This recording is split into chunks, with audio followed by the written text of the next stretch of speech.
real simple, y'all. Unity destroys the system of white supremacy. All we gotta do is unify. That's it. That's all we gotta do. Black on black crime, we need to dead that. We shouldn't be beefing with each other, period. We all one. We all one and the same. We all part of the same family. Their only tool against us is fear and division. Those are their biggest magic spells. That's it. They don't have anything else. A house divided cannot stand. So we just gotta keep that in mind. As long as we're not divided, we're gonna be able to stand.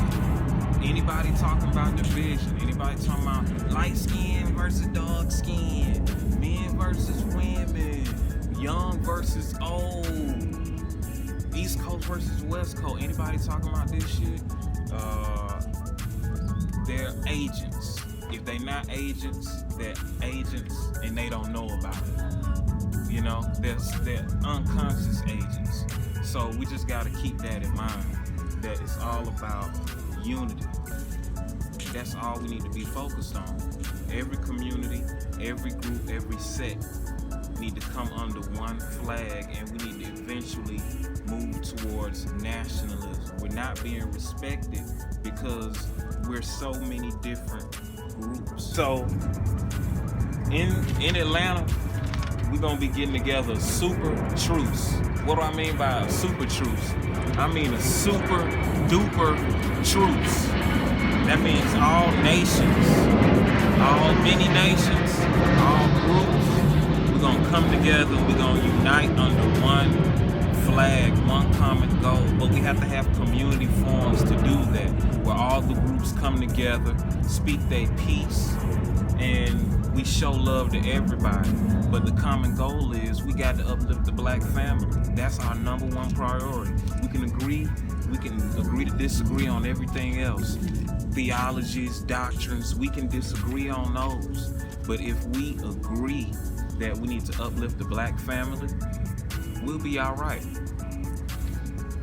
Black man and black woman, we have to have a truce. We're organizing a truce between the black man and the black woman, and it needs to go nationwide. But we definitely gonna do it in Atlanta, and we need to have laws that we abide by as black men. No woman, no kids, man. When dealing with any type of street beef, no woman, no kids. Period.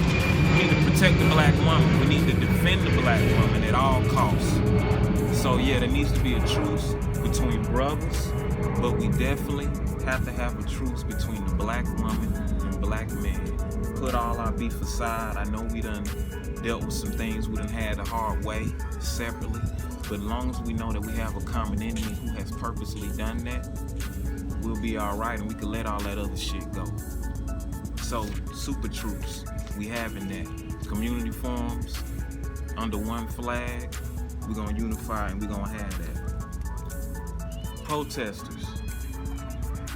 Don't listen to anybody, like I said, telling y'all that protesting does not work. If 10,000 people had not have shown up in Atlanta, that officer that killed that brother in that car would still be on the job. It is the protest that got that dude fired. Now, I will be coming out with a message to law enforcement. That's coming soon. That's gonna be the next video.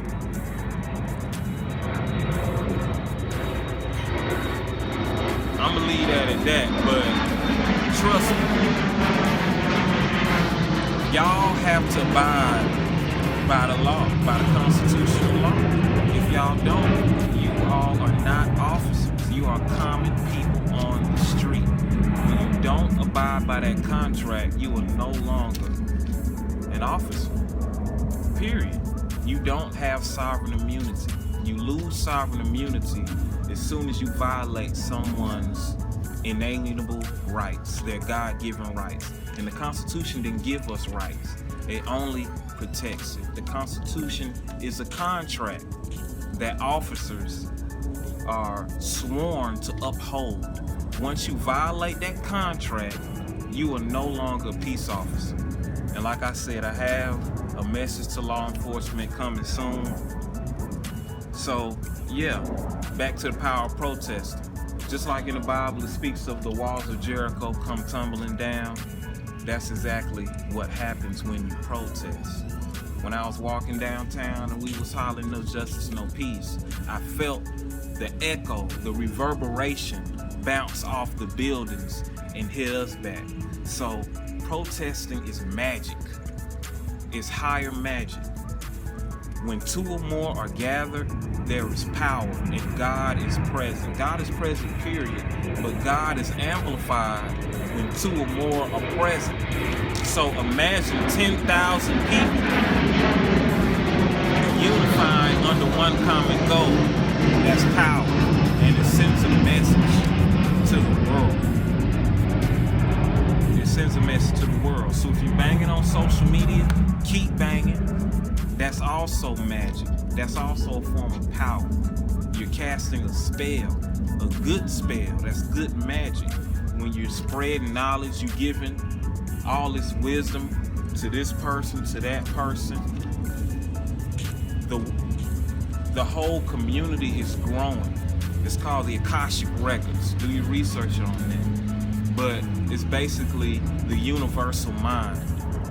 So I have a thought, you thinking that thought, I can communicate it to you psychically, but I can also communicate it through you through social media. So keep banging on social media, keep unifying, and all of this good stuff. So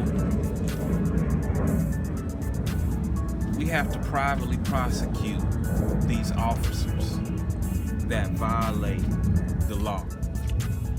We got to privately prosecute these prosecutors and these judges when they violate. Because when they violate, they're no longer public officials. They're acting outside of their contract. Now, if y'all got another contract, y'all need to let us know that. Because if y'all got another contract, that contract is null and void of law because the supreme law, the law of the land, which is the Constitution, is paramount. And that's the supremacy clause of the Constitution. Anything under the law that contradicts the supreme law of the land is null and void of law. And you can proceed to break that so-called law point blank. So just know that, respect that, and know that a house divided cannot stand. So all we got to do in closing is unify, love each other, break bread with one another, support black businesses, stop killing each other. I'll tell you something, if we stop the black on black crime, and I'm not even talking about the physical crime, I'm just talking about the crime of hating on each other, throwing salt on each other, talking shit about each other, hoping, praying for another brother's and sisters' downfall. That's the crime that I'm talking about. If we stop that crime, along with the black on black killing and murdering, it's nothing that these police gonna be able to do to us. All we gotta do is stand as one. So keep that in mind. Salute. And let me say one more thing. Back to the protesting. Chants are powerful. Music is powerful. And keep in mind now, in the black codes, it was illegal for us to even gather. Gathering was illegal. It was unlawful. You can get killed just for gathering. You can get killed for teaching somebody how to read. So that's why protesting is powerful. When we just in groups, that's dangerous, and people are afraid of that. The music is powerful. That's why conscious music is so powerful.